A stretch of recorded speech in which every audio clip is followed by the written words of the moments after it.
Indie Horror Junkies! Indie Horror Junkies! Indie Horror Junkie. Indie Horror Junkie. Indie Horror Junkie. Indie Horror Junkie. Indie Horror Junkie. Indie Horror Junkie. We're a panic attack. Indie Horror Junkies! Indie Horror Junkies. Indie Horror Junkies! Indie Horror Junkies!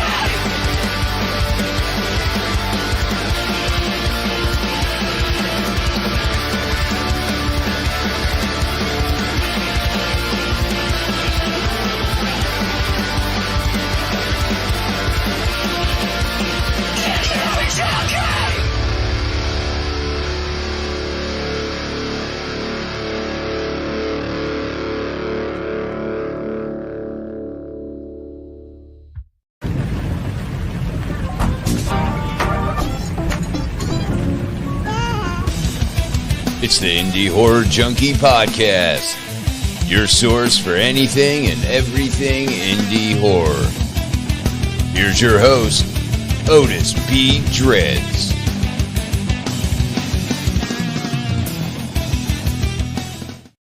Nope, do not adjust your sets. It's just me, Rotting Ricky. Otis is not going to be with us tonight. Neither is Amy, so I'm on my own, unsupervised, but I'll get the job done. So hopefully you guys enjoy it. Hello, Junkies. Welcome to another podcast. We have a very special guest with us tonight. Her name is Ashley Hargrove, and we're going to be introducing her shortly. But before we bring her on and go about talking about all the great stuff that she's got coming up, let me go ahead and do a little housekeeping to make sure that you guys have everything you need. Okay, well, first and foremost, today is what is known as Indie Horror Junkie Release Day, which means it's the 13th of the month that we have a magazine coming out. And lo and behold, boom, that's our new issue.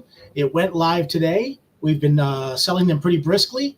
We had pre-sales opened up, and I probably got about 10 or 15 of them in the mail today, and I will be getting the rest of them out probably tomorrow, and then they will be sent off to our stores, our brick-and-mortar stores that will be holding them, including the new one, Scarecrows.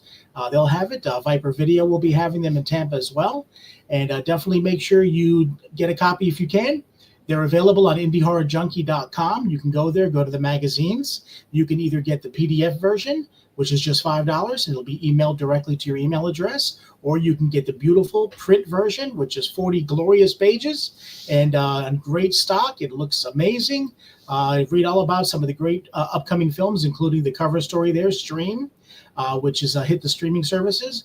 As a matter of fact, the next 3 issues are actually going to be what we're calling the Fuzz on the Lens trifecta. Fuzz on the Lens is a great production group that's involved with Stream.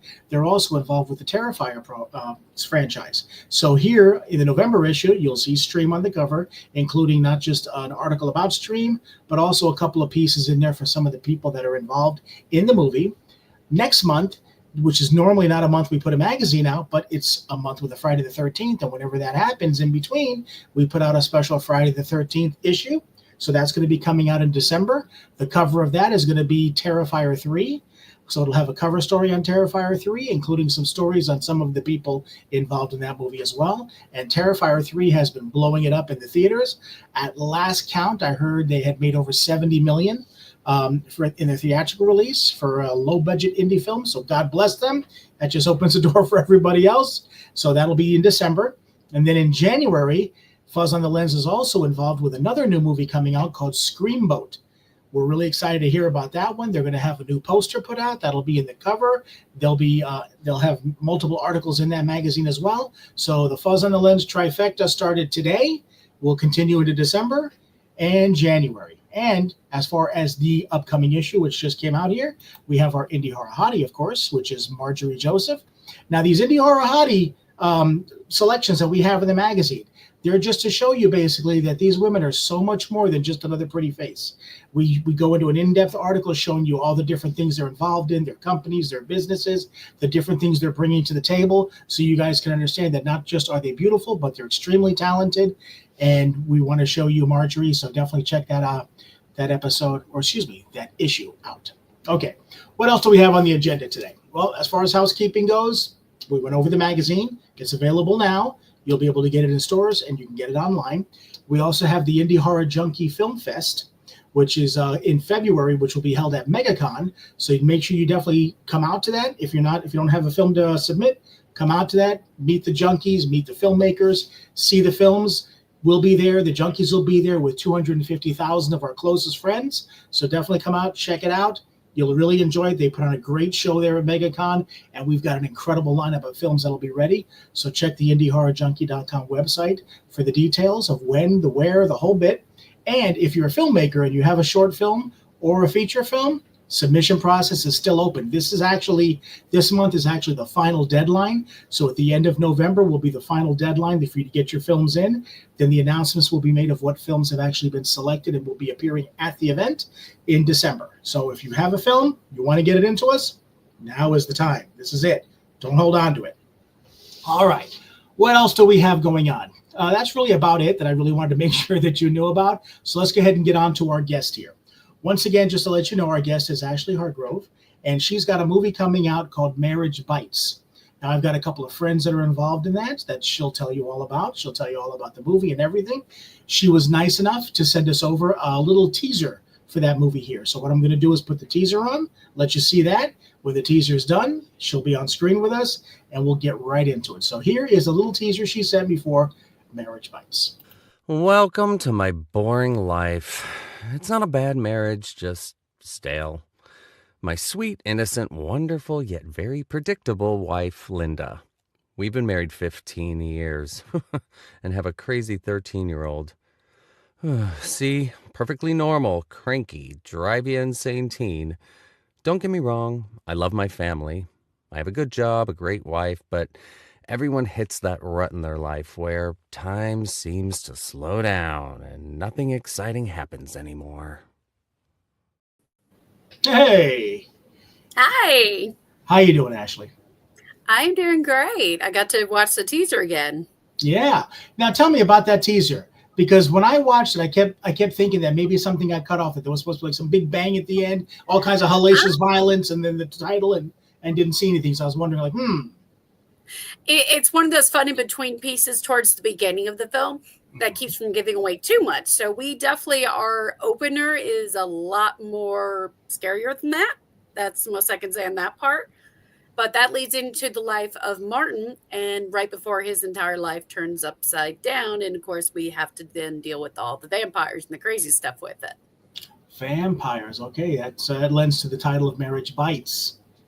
Yes. Yep. And for those of you who have not seen the poster, there it is right there. Very cool. I'm always up for a good vampire film.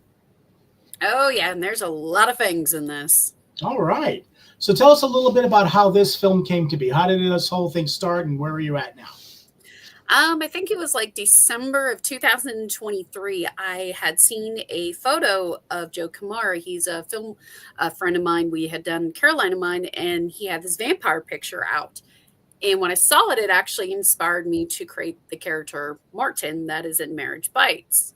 So I reached out to him with the idea, and with his permission, I created the character and ended up creating the story of what would happen if, of course, a married couple deals with basically getting bit by a vampire, and suddenly you have to figure out human versus vampire, except with the twist, it's like Cooties meets Shaun of the Dead meets Dale and Tucker versus Evil, and you're testing social media theories, and no one knows what they're doing at all. So it gets bad. Because I know, like, you ever seen, like, on social media all the time, they're posting, like, oh, yeah, eat the Tide Pod. No problem. It's good. So I came up with a bunch of theories for them to test and even research some old ones that were crazy. And you'll get to see which ones definitely don't work. It can be proven to be quite deadly. So are vampires your favorite mythological creature? Ooh, that's a tough one because, I like the werewolf theories all the time. Oh, yeah. Those ones are always, especially American Werewolf in London. That was, yes, he knows which one. He's like, yes, thank God. And then, of course, followed by, this was not mythical, but Killer Clowns from Outer Space is a cult classic. I mean, you got to. Mm-hmm. But yeah, I think I would say my favorite mythical it's kind of a tie between werewolves and vampires. It's hard to choose on some of them. Okay. So with this particular film, obviously, it's with you getting into the whole vampire lore and everything, were there any books or movies that you remember seeing of vampires that you reflected back on to help you create this lore, or is this just something that all kind of came together on its own? It mainly came me apart from looking at the photo of Martin Joe Kamara, where I wanted to hit that comedy side, but I also wanted to pull in the slight cheesy horror where you're accidental trying to protect people, but at the same time you're accidentally killing people. So that's where like Cooties and Shaun of the Dead and Dale and Tucker vs. Evil came into play, even a little bit of Slither and What We Do in the Shadows, the movie too. Yes, because those vampires in that one, I love the humor that they pull, where they try to pretend that they're completely innocent, but they're not quite. Right. So that helped with creating the different types of vampires in the story. Because in this one, it's not just one type of basic vampire. You even have your one-fanged ones that have tips, ones that don't have the normal appetite. So I really went to town to create these. There was a teeny bit of inspiration there was one that Leslie Nielsen did. I remember when he was Dracula, it was like Dead and Loving It or something. Dracula, Dead and Loving It. There's like a little hint of that kind of tiny little bit hits Interview with the Vampire for the slight sexy side. So just it's an overall creation of different inspirations for it when I was creating them. Oh yeah, there were some funny ones. I mean, Love at First Bite with George Hamilton, even before that. And then there was one with Jim Carrey. Did you ever see Once Bitten with Jim Carrey? I saw that where he was in that coffin at the very end trying to protect his virginity or get bitten, one of the two. Yeah, and you mentioned What We Do in Shadows. That is a great movie. It really is, but I'm not sure if I like that as much as I like the TV show. The TV show is just so amazing, and I think this is their final season, as a matter of fact, so I definitely will buy that. I was reading it's their final season. Well, cool. So be sad. They may come back. So what exactly is your involvement? Give us the whole scoop as far as this one. You're the writer, producer. I'm sure you're probably going to be acting in it as well. Tell us what all your involvement is. The entire process actually was the creator, the writer, the main producer. I pulled in the bulk of the budget and everything, picked the locations, and I think I picked probably about 90% of the cast and stuff. I took a few suggestions, but it was the whole process. Like even right now, I've learned how to, get a registered SAG, how to hook the payroll to it. It was definitely a lot. And then I've been working on the distribution, all the sponsors, the contributors. Because some of the craziest stuff, we have product permission placements that I also got. I think the weirdest one I got permissions from was Bazooka Candy Company. They granted us permission to use like Ring Pops, Kraft Mac and Cheese, their mashed potatoes, their soap brand. Well, because their parent company owns all this crazy stuff. Right. And then we had All Good Products, which is a sunblock company. They sponsored us and sent us all the sunblock for the vampires to use. Because I thought that would be a funny little gag in there that, you're vampires. You might as well, get some sunblock on you. Mm-hmm. Izzy Insane joined as letting us use one of his characters. If you ever look him up, he's this really fantastic comedian that creates all these characters, and he's basically the one-man show. So if you ever see Izzy Insane, his main one is Gladys. So I spoke with him of allowing me to use one of the coffee mugs that actually shows Gladys, who is the type of character that has mental breakdown on people. So that's incorporated a certain way in the film, and you get to see it. That will make complete sense with the mug. I promise on that one. Nice. But yeah, so we had tons of product placements, and then several writers got their books in there and stuff, including one that I'm actually voicing called, you'll love the pun, her book is called Vampires Suck. So I snuck that in there for her. Mm-hmm. So that way it just kind of gives off the clue, before everything suddenly hits the fan hard on everybody. Right. So it's pretty neat getting all this stuff in there.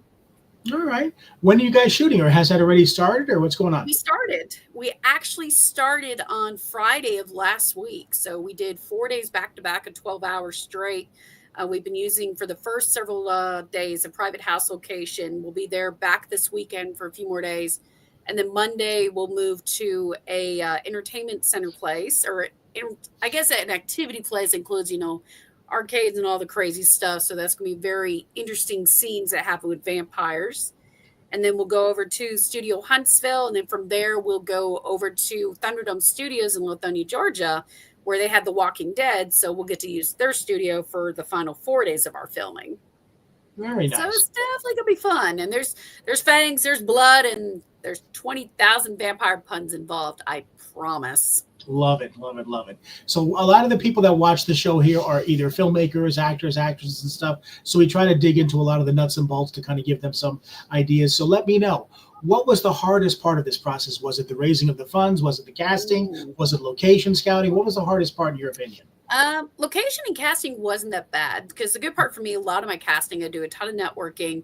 And then when I'm always on other film projects, not just my own, I'm constantly, talking to other actors, watching them, and even speaking to other producers, so that way if I see someone from something, I may reach out to them.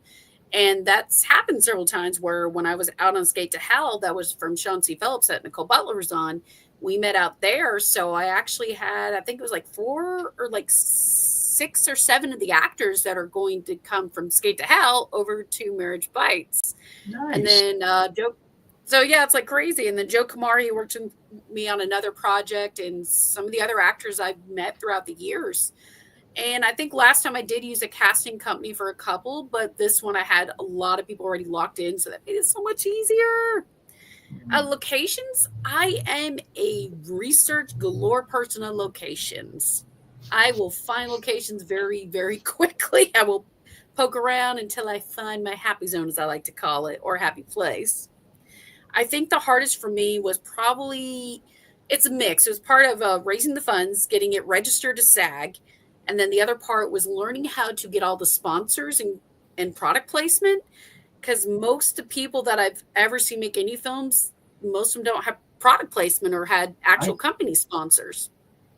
And I think the funniest one was the Bazooka Candy Company I was telling you about, where I didn't hear anything for several weeks on a whim. I was like, yeah, I'll just reach out. And they probably won't say anything. And one day, their parent company that owns Bazooka, their international marketing group, reached back to like, yeah, send us the script. We'll take a look and we'll see if we agree with the content. Because, they have to be not in a negative light. Of course, yeah. So they read the script and they're like, we love it. We understand it. They're like, sure. The sunblock company, they were head over heels when I was like, how would you like if your sunblock is strong enough to protect vampires from the sun? That's how I started out my letter to them. And they actually were like, oh, yeah, sure. I was like, really?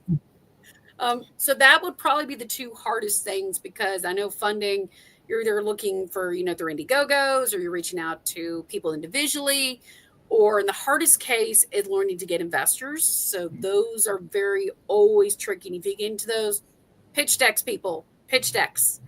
Don't try to go to people if you don't have at least a poster or a basic video, something. That is the biggest problem I've ever seen on any pitch. Especially if you're a newbie. We all start out new. And I've seen new people where they'll just say, hey, I have a great story, but they don't have any work to back it up. So if you don't have work to back it up, at least have something attached to your project to get them interested. And that's where we shot that poster. We, I think it was back in February. Joe and I met at Michael Gomez's photography studio over in Tennessee. And we came up with the idea of what type of pictures we wanted to do, for at least 2 of the characters. And then I reached out to a poster friend of mine, Muhammad, where he then took the photographs we sent him, and we kind of gave an idea of like one scene that could occur. So he took those pictures and matched them up to a scene idea to give this like spooky, but yet a little bit of hint of cheesy horror on it. So that way we had that. And then we shot a basic video go behind it, where this one you'll love. The original video we did to try to get some attention, because we didn't have time to just go shoot several scenes. It was just impossible, because the actors, if I counted correctly, are from, I think it's like 15 different states on this. So it would have been impossible to get everybody for these little pieces. So we shot a little video where myself and one of the other actors, we pretended we were in a counseling group for humans dealing with vampires and how they were trying to manage and survive. So that actually helped a lot to give people the idea of the comedy. And then we had the piece with the director, so that way he could have his turn to talk a little bit about the film. So that's definitely the part I think that helps a lot. But the hardest, guys, is if you register any indie project to SAG, a lot of paperwork, and a lot of rules. So that is something I really want to talk about, because there's a lot of talk going around about going SAG or not going SAG. What are the advantages, the disadvantages, and things like that. A lot of people have told us that you don't want to go SAG unless you absolutely have to, because of not just the paperwork, but the scheduling or the follow through, all the stuff that you're going to have to do, the record keeping. It's massive record keeping. I think I've done over 130 forms so far. Wow. And I started the process with them back in August. So it was definitely several reps, and I think it was well over 100 emails. And you're constantly having to either reach out to them, or you have to connect over to your insurance, to child labor boards, to anyone with permits, every actor, because it's got its pros and cons. It's a good credibility that people want for their projects, and that's why people fight for it. But one thing that I learned personally from registering 2 projects through SAG, and mine is made where I can, I still get to have like 5 core actors and regular SAG and non-union, and I'm able to do that. Some things people are going to want to know, and I know you'll definitely want to know this. If you register your project first as micro budget under SAG, it is not allowed paid distribution. Mm-hmm. So if it's micro budget, no paid. Mm-hmm. It has to be all complete free streaming. So keep that in mind. That means you couldn't make any money off your project. You can have SAG actors, but you can't make the money. Right. So that's where the next level I recommend would be like the ultra tier level or ultra low. It's the second level up. It starts at like $20,000 and $1 and goes up to $300,000. That's the average indie budget I've seen. Mm-hmm. So if you get that one, it allows you paid distribution. The problems with the tiers, just be prepared, guys, with the paperwork. You can't start rehearsals without their permission. The rehearsals count as paid work days. Travel days count as paid work days. You must have a security deposit for your actors, so keep this in mind. You can have some volunteer things. So, each project has volunteers, but your main actors that are listed have to be attached to a payroll company. So I had to hunt down a payroll company that's attached to entertainment, which thank you again to Mr. Horton, who you are, for helping me get the company Film Emporium. They were fantastic. So that's one of the things that you have to have. And then the Film Emporium was the insurance. So thank you to Horton for that. It was NPI payroll that became the payroll company. So the payroll company has to know all the SAG regulations. And guys, the paperwork will kick your butt. Trust me. Yeah. If you don't have someone to do it, be prepared. Each actor starting out has about 10 forms a piece, because you have to do like 4 different tax forms. You have your SAG deal forms, your basic member agreements, you have your memo, you have your payroll piece, you have your safety regulation form, you have the film agreement, you have your NDA, you have distribution forms, residual forms. They all come together and they all have deadlines. So for our payroll, the hardest part with that, but I got through the first 2 nights. It was some lack of sleep, but we did it. Payroll company's like, you did fine. I was like, yes. The way the payroll is, you turn in everything by Monday. So that means if you filmed over the weekend, you have to have it to them by Monday, period. Because they process on Wednesdays, which leads into the security deposit for SAG. This most indie filmmakers do not know. I found out when I talked to several people. They require a security deposit. That security deposit can be anywhere from 40% to 100% of your payroll for the actors. So let's say your payroll for the actors was $10,000. They are allowed to request up to $10,000 to ensure the actors are covered in case your project doesn't go through. Wow. So, yep, that was a big thing that the reps I was working with talked to me about. They said, generally, if you do this, have double your budget to be on the safe side, because you're going to have the fees and you got to pay the payroll fees on top of it. Got to pay your insurance fees, because they have to see the insurance. They have to see the payroll company. If SAG doesn't see those, your project doesn't start. That's just how it goes. Child permit stuff. You're going to love this. A lot of people do not realize that. Most states are pretty similar in this, but I feel like Nevada is a little loosey-goosey and California's strict. But here, like in Alabama and Georgia, for children to work, even if they're volunteers or they're not getting paid, you have to have a child labor permit, period. Doesn't matter if they're volunteers, guys. I learned that. That was something new I learned about a year ago on it. The boards are good with me, though, and they can make surprise visits to your set. So when you have to keep those hours, I recommend keeping the kids on the weekend, because I use a couple of kids in projects. I don't go overboard because there's a lot of rules with it, especially like if they're going to school and stuff. So I try to keep them to a weekend or at least an evening. But guys, be prepared. You go to your child labor board first, and then they connect those forms over to your film commission for whatever state you're in. And then you connect it over to SAG if you do it. And then you connect it also to your payroll company so they can see that the children are probably taken care of. Wow. So that's the gist of it. And then also with the payroll, they have to take out the pension, the workman's comp. It's a long list. Have I accomplished it? Yes. Now, you said this is your second SAG project, right? Yes, this is the second one that I've registered. It's definitely been a learning experience. Yeah. Because the first one I registered, I started as micro, but when I learned you couldn't get paid distribution on it, after we had finished filming, I did what they call a retroactive bump and bumped it up to ultra, which that process is way easier. It really is. It's way easier.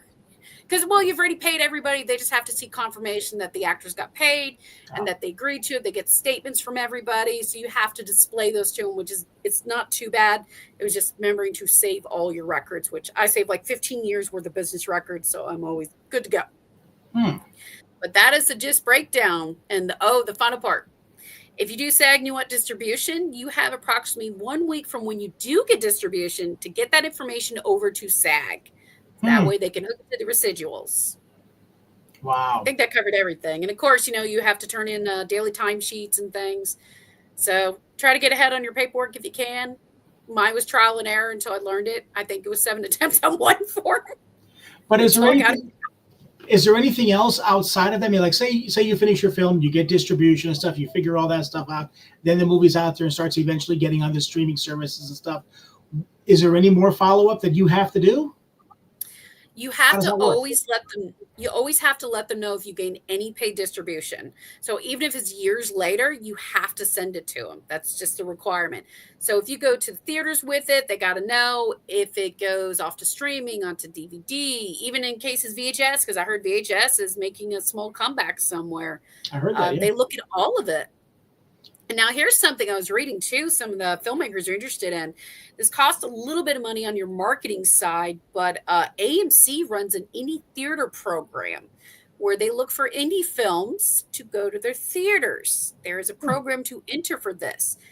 They mainly want you to be able to support your marketing, which some people have learned how to do decent, but that's an idea to look into, to put it into a couple of theaters at least. So look at that. And if you can't make it, especially if you can't make it to the American film market to try to present it to people, that is a new advantage to look at. And this started about in the past year or so, I was reading on it. So definitely check that out, guys, because that's another way to get your project out there. And of course, definitely Film Hub if you can. A lot of people use their YouTube, which works well. But I've been told that Film Hub has been a good station for a lot of people to put their projects on. So that way, if they don't want to pay a fee out to somebody, they just pay the basic fee to Film Hub, but then they retain their rights and do the licensing themselves. Which if you do any of your licensing, guys, this is a big one. Get an entertainment lawyer. Yep. Your paperwork is going to be massive for it. I already have one on standby because it has a lot of financial obligations to it. Yep. It's a lot more than the SAG stuff because you got copyrights everywhere. You got the music, you got the scores, you got the actors' work, the crew's work. They got to see it. So just be aware of that, guys. Record keeping is going to be your best friend, big time. So the days of just grabbing your camera and going out there and shooting something and putting it out are long gone. Pretty much. But they're still fun to do, though.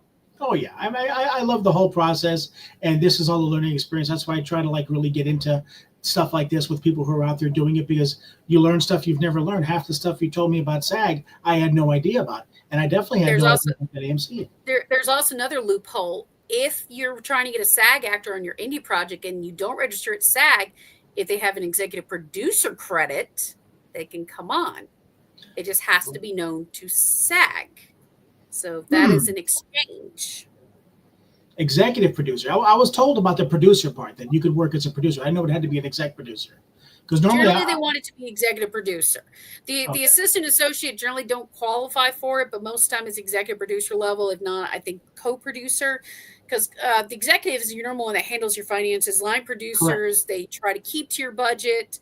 And the co-producer, they count kind of as a throwaway title in a sense. It's that little in-between one and then your regular producer. But one of the higher up producer titles, that they have that, they can generally come on your project then. Yeah, So I had heard something about that. One. Yeah, because the other part with SAG, is you've got to remember about their travel, their place to stay. So count into this about their lodging, transportation. A lot of that is not just the contracts they make. A lot of that is in the SAG terms. So I think I've reread the contract probably about 10,000 times now to make sure everything's hit. Yeah, I was not aware of that, of the travel. I was not aware of the rehearsal time, because we've done Zoom meetings where we have the script read and stuff like that. I did not know all that stuff. Zoom meetings count as rehearsals. Yeah. They can count as their full day rate. So let's say you had an actor that's $1,000 a day. That table reads $1,000 just for them. Yeah. I've only had 1 hour. I've only been involved with SAG for one project of mine, and that was a fan film, which was Halloween. And I could not believe SAG was okay with fan films, but they were. And we did that for what we talked about, the experimental or ultra low budget. So there's no money to be made, because you're not supposed to make any money from a fan film. We just wanted to put it out there for free on Halloween, and we did. So we went SAG just because I wanted to go through that process a little bit. And I also had an actress with me that was SAG that wanted to be in it and felt more comfortable. So we did it that process. But I've never gone and done it in a process where you're actually going to be going for distribution. Mine's always been strict, non-union. So, but I wanted to know that, because a lot of people talk about most of mine have always been non-union. If I can show you, there's a huge stack of folders I'm trying to retrieve just to show you part of the process right now. This is part of it right now. Nice. So it's a massive stack that goes with you. But I mainly do non-union, but there are some pros to it. Certain actors I could get on if I didn't have the producer credit to them, then I at least register at SAG so I can get them. It's definitely an interesting process, though. They always say start it like 5 to 6 weeks, maybe 4 to 3 weeks. I recommend 3 months ahead of time, because you're going to have a lot of going back and forth. It's constant. How difficult was SAG to get in touch with and start that process? Because I heard a lot of people that they can hardly even reach SAG. They don't call you back. And when you're looking at time frames, it takes a little bit. But there was a method I used that made it go quickly, even though it took a few weeks. Because the last time when they were working on Carolina Mine to get it registered, I was bounced between like 6 different reps. And it was harder to reach through the California one. So you try to find your state location or the closest one to it, because the local ones you can reach faster. And then I think in one of them, I finally put an email to like 3 different emails of theirs that they had on SAG that said, hey, I can't reach anybody. I've got this amount of time. I need this done. I don't understand why no one's reaching me. So once I called the local office and told them the situation, they called pretty quickly and got the emails answered fast. Oh, that's good. That's good to know at least. Okay. All right. But you could be moved from rep to rep, and it could take several weeks. So that's why I recommend try to double the amount of time that SAG says, just to be on the safe side. Yeah, that makes sense. All right, let's get back. Especially if you can't find your payroll or you can't find your insurance company. Right. If you can't find them, you gotta have time. The same if you want to get your security deposit together. Because if you don't have that security deposit, you don't film. That's one of their rules. Wow. All right. Well, good stuff to know. Let's get back to the funding aspect. Okay. The funding. Yes, because that's probably across the board everybody's most difficult part. I always try to, when I talk to upcoming filmmakers or people starting it for the first time, I always explain that really it's a process. And when you're first doing something and you're first making a film, one of your first films or something like that, unless you have some kind of an angel investor, some friend of yours that's got money that's willing to give it to you, or a rich parent or family member or whatever it is, you're probably going to have to go the Indiegogo route, or you're going to have to go the self-funding route. Because the bottom line is anybody that wants to be an investor is going to want to see, can you make a movie? Can you get your movie done? Is it quality? Do you have everything in order? Are you going to take their money and run away with it? They're going to want to see that you can do what you say you're going to do, because they can feel more comfortable. And that only makes sense in every walk of life. So it usually takes a few movies of getting that and doing it yourself and putting it out there before you're going to get some investors to approach you and say, hey, I'm willing to back you, because they're going to want to see that this person's going to do what they say they're going to do. Oh yeah. And part of it also is they want to see you put some of your own money into it too. Yep. That's one of the things, because if you don't There put we any of go. your own money into it, then they think that you don't have faith in your own project. Mhm. So I had to mix everything. I studied, I think it was with Jason Horton, learning from his Indiegogo, Sean Phillips, and Mahals, learning how they did their process, Chase Dudley. Hey, I recognize some people there. Scary Night Mary and Matthew. So I studied theirs for a while. I spoke to them how they did theirs so I could at least, get something earned, because I was still kind of relatively new with it. Yeah. So I knew I wasn't going to score their great budgets, but I at least still brought in a decent amount. And when you put your Indiegogos together, and you can also do Seed and Spark, that's another good one. Whatever you offer to people, be careful with your perks. Don't make yourself too much of a merchandise that's going to put you in the hole starting out. If you have merchandise, try to put some of it spaced out several months later. So if it's something a little more expensive, you have time to make it after you're done. If it's a small merchandise, you can do it right then. So like we had certain ones we put out that'll be like out in the spring right after the film, signed to be certain signed photo stills and stuff. So that one made sense with it. A lot of people did, where they could have a producer credit or they could name a character, toss in a line. I think for us, our favorite was letting people have their pictures show up in certain areas of the film or be on these crazy flyers. Like we had a missing person employee of the month, and so we come up with the funniest things we could, let them choose their picture and just make sure that it's shown somewhere we can clearly see them. So that's their little hidden cameo in the film. Right. That's cool. I didn't think about that. Definitely angel sponsors if you can, because if you don't have something to present to the first round of investors, you're going to want them to be angels, because then you're not worried of having, to pay them back, because they're going to come first. Your investors get their money first. Absolutely. And if it's registered SAG, those SAG actors get their cut too. So by the time it's to you 2 years later, you may not have gotten anything by then because you had to pay everybody else back. The other part, deductions. Save every last receipt. Your accountant will hate you, but you'll love it at the same time. That's what I did in the last one. I saved as many receipts as I could. We found every deduction that she could match because there were certain lists that you qualified on. So this one, we pull every single one. The other part that I did that surprised people was I went after companies and sponsors to donate products to us that made sense for our project, or to get a little bit, like I was telling you about the sunblock one. I couldn't believe a company donated us $200 worth of sunblock to use in our project because we needed some. They're like, here you go, free. And I was like, oh, okay. We had people that donated snacks and stuff for us. So we try to pick a mix of things I know besides just money that we would need, definitely, for sure. Right. If you have a hungry team, guys, they ain't going to like you. They're going to hate you. So getting $100 worth of snacks donated was a nice big saver. But yeah, company sponsors, guys, they do exist. I contacted over 100 different companies.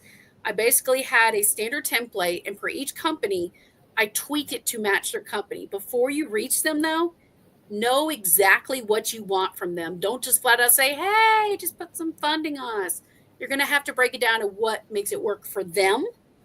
What are they going to get out of it? Even if they're not getting money back, how are you helping that company? Are you showing their product? Are you going to show their name somewhere? Are you going to say their name? Are you going to do a shout out for them? Are you going to do an advertisement? Just something that benefits them. Then have your script ready, because they need to see, as I was explaining earlier, is it going to affect their company? Is it going to be shown in a negative light? Are there situations that the product cannot be used? An interesting one, like with 7th Generation Soap, that was part of the parent company under Bazooka. They're one of the products we get to use. We can only use their soap in a bathroom scene. That was one of their requirements. It was a weird one. I didn't ask, but that was just their requirement. They were okay with the film being rated R and certain content, but that was the request. So I obliged. I was like, okay. So that is something you're going to want to know if you reach any of your companies. Because a lot of people try to use products without permission. That's a big no-no. You're looking at some legal issues if you do that. Because even small projects, you'll be surprised. People may spot something or hear something that belongs to them, and you didn't get that permission. They have the right to actually sue you for it. So I reached out to every company that I use these main products in, and anybody else that we didn't have a chance to get their permission. We either took the product out of the scene or we turned it enough where you couldn't tell who they are. Yeah. It's like with the Apple products, you supposedly use their phones, but they generally don't like their logos being shown. And if it is, you have to clearly show that the company's in a good light and you're not going to slander the name. Even if it's a joke, they still have to know that their company is safe. Mm-hmm. Absolutely. Yeah. I mean, that's a lot of great information that these filmmakers and even myself definitely need. As far as the investors go, everybody has to understand that. I've talked to different people about that, but the way it has to be is that an investor, when they give you their money and they're the investor and you're using that money for the budget, as soon as the movie goes out, it gets distribution. Any money that you bring in, they get paid in full, first and foremost, and then whatever percentage, of course, you agree with after the case, they'll get after the fact. But people have to understand that these investors help make that movie happen. They're going to get their money in full before anybody else sees a dime after that. So that's a very good one point. thing with these investors too, when you're looking at the contracts, try to have a lawyer look them over, because we had one that tried to offer like one of the worst deals where instead I got an angel sponsor instead. They were wanting 30% of our project for only $1,000. I had somebody that gave us $1,000 as an angel sponsor instead. When I told them, I was like, I'm not that needy. So I found an angel sponsor instead that gave the same amount for no percentage. Right. So definitely don't let yourself get into that situation, guys, because you could back yourself into a hole where you may end up giving away 60% of your project to one person for a mere $1,000. So and they could own too much creative rights. You said filming started last weekend, right? Yeah, we just started about a week ago. So Matthew's asking, how's filming going? How's it going? He's one of my favorite followers. Matthew is doing fine. We've been getting hit with blood, getting the fangs out and everything. 12-hour days, so bare minimum for actors. And then I still have producer hours I've been doing. So I'm doing approximately 16-hour days then if you have my producer hours on. Because you got to get there early. Well, because I get there early to open up the location, speak with whoever, owns the place, make sure the contract's reviewed, get every paperwork. I stay to the end, even if I'm done, to close up the location, because I don't want those owners and, arcades and studios to hate me later. I want to return. I want to go back to them. Now, just to jump back real quick on the SAG thing. You were talking about 12-hour days. What's the stipulation when it comes to with SAG as far as days? 12 hours counts automatically for actors as overtime. So it's 8 hours. You go over the 8. And so don't forget to count that travel pay, because travel days counts as a full day rate. Wow. So keep that in mind, whatever mileage is showing. So an example is, let's say they travel just 5 miles and it's generally like 30 cents to the gallon. They're good with that. But I think it's more than so many hours a day of I think it's like if they travel more than half a day, they get to charge a full day rate. So be cautious. Some of them then could charge still 30 cents per mile. But if you're doing 500 miles, just be prepared unless there's a special agreement involved. So that's one of the things that after each night for me to do those 16 hours, I then go home with all that paperwork that I brought with me. And I go through, mark the timesheets, mark if they traveled, check if there was reimbursements. If they had dress rehearsals and stuff, dress rehearsals count too, guys. If they go for costume fittings, it's like a $25 fee or something they get for that. So it's not too bad. Excuse me. But those are some things you're going to want to know for these parts. So just be prepared, even if you're not, third budget or fourth budget up. Yeah, that's why I was so glad with this conversation right here, right now, because this is stuff that a lot of people really don't know about, and they think this is what I want to jump into. But I think people really need to be prepared. They really need to research, and they really need to get all their ducks in a row before they start that process. And like you said, your recommendation is doing it like 3 months in advance. 3 months in advance, and have double your actors' payroll ready. Yeah. Because if you don't, and they get 100%. I was able to get mine at 50%, so it wasn't too bad. Still wasn't the greatest, but they're going to want to see probably half of it. The insurance, they want to see permits. There's a lot of stuff. So, and the other part, they need a script. Don't just jump in and say, "Yeah, I want to do this." Nope, guys, they're going to ask for the script. They want to see it when you register your project. It can be, they're okay with the draft, but they got to see as close to the newest one as you possibly can. Yeah. And that makes sense. I can understand that because, at the end of the day, they're actors or actresses that are under SAG. They're going to be involved in this. They want to make sure that, they're going to get what they need. Oh, yeah. So, but okay. So, and like I was saying, if you don't pay your security deposit, the film does not proceed. If you don't finish the project, they keep the security deposit. Oh, wow, yeah. So, well, that's because got a couple different ways there. The actors have to get paid. So if you guys jump into SAG, it does, like I said, it has the good side to it, but just be prepared. Don't go into it blind. When I did it the first time, I had just a basic knowledge, but then when I did it this way versus a retroactive bump, it was an entirely new game. It was not the same. It about knocked me off my feet getting through the process the first time. Wow. All right. Well, I know that you've got to be going here in a few minutes for your production meeting. So before you do that, let's go ahead and get you to tell everybody where they can find you, where they can read more and find out more about the film, and also when you anticipate the film coming out and how. Okay. You guys can basically find me on every type of social media right now. I go under Ashley Hargrove, which is my stage name. You can find me under YouTube, IMDb, TikTok, Instagram, Twitter. I'm on there, but I'm mainly used for the writers community. Facebook, you'll find me for sure. We also have pages for Marriage Bites and our other film, Carolina Mine. So you'll find me there. YouTube, I have, I think, 467 videos. I'm also a video game horror blogger for people. So I show them all the horror games. All the links going down below, as a matter of fact. Yep, and all the crazy nostalgic stuff. I'm a big nostalgic child, so that's where all that nickname came from. You can find me at my website. I have books listed for it as well. You can find me through my PR manager, that is GTK PR. You can also find me through my agent, which is Talent Trek. So you have several different ways to find me. And for Marriage Bites, we'll wrap up filming, I think it's December 9th. And then from there, we'll have a little bit of holiday break, of course, and it should be out no later than November of next year, if I'm not mistaken. It'll be select theaters, some streaming platforms, and, of course, DVD, because you got to have that DVD, man. Got to. Absolutely. Yeah, that's the thing is I keep telling people that because they keep hearing that physical media is dead and stuff like that. Anybody does streaming says that's not the case. They talked People about love to collect DVDs still. They love to collect them. Well, they talk about that. They talked about that with the CDs and stuff. Once the CDs came out, vinyl's going to go away. And I heard, what was it, last year or the year before? Vinyl actually outsold. They're coming back. CDs. They I'm are. seeing them everywhere. Yeah, I would much rather have the DVD because I like it on my shelf. If my internet's down or the streaming's buffering, and it's pretty. You got that box art and stuff like that. I wanted it available for me. So, but that's me.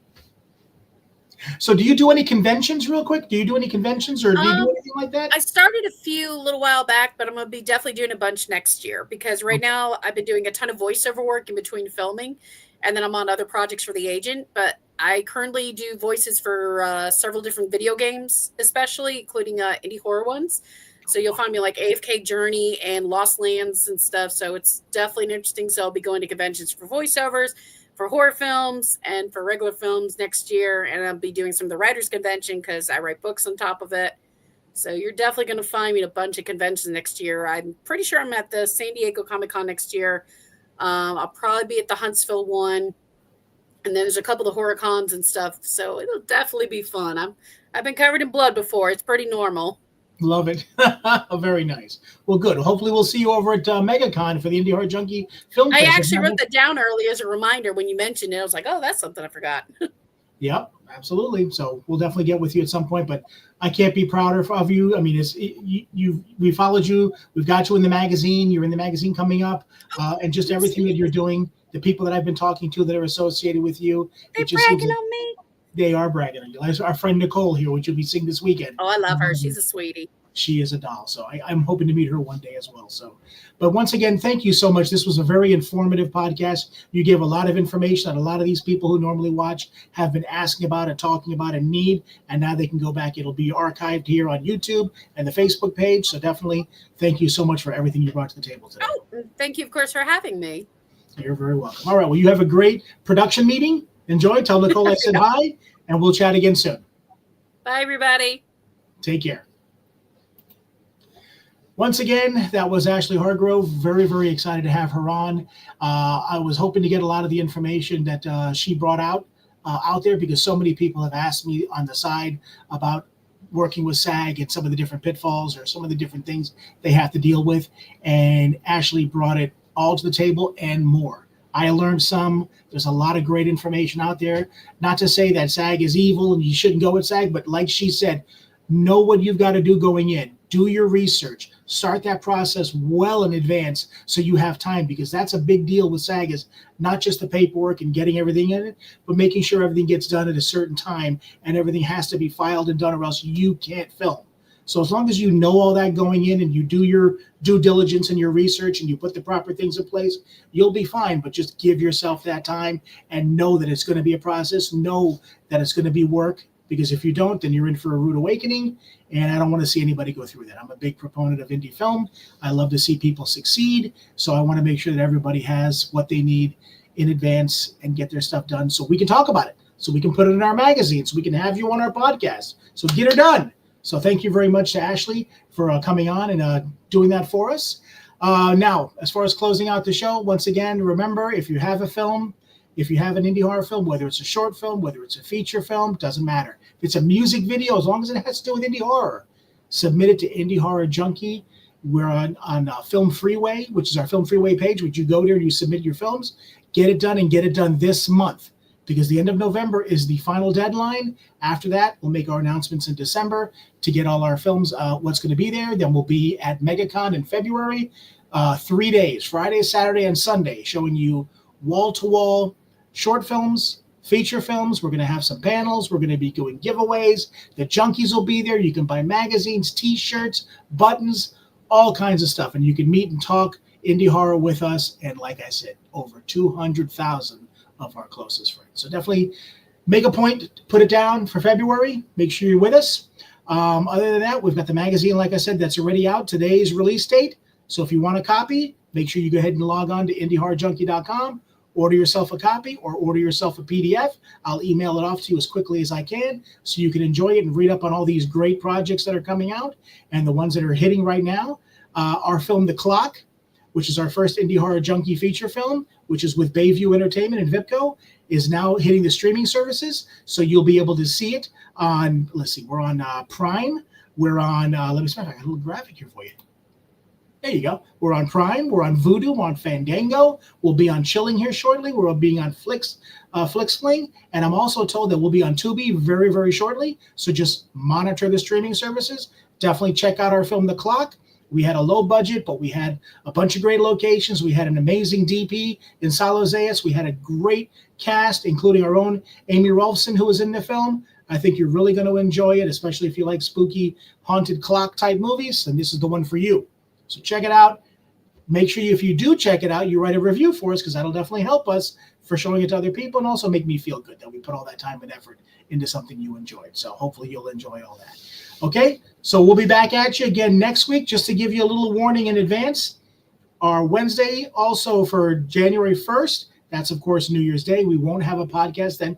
We'll remind you, of course, the week before as well. But just to let you know, we won't be doing a podcast on January 1st, probably because I'll be drunk. But I don't want to, just say that. Just, it's New Year's Eve, the day before. So, we like to just sleep in and not have to worry about it. So, we won't be with you then. But join us next Wednesday for another podcast. And hopefully Amy and even possibly Otis will be back with us. So I don't have to do this all by myself. But, they deserve their time. So they'll be with us. Okay. Once again, thank you so much for the Indie Horror Junkie podcast. You guys enjoy the rest of your evening.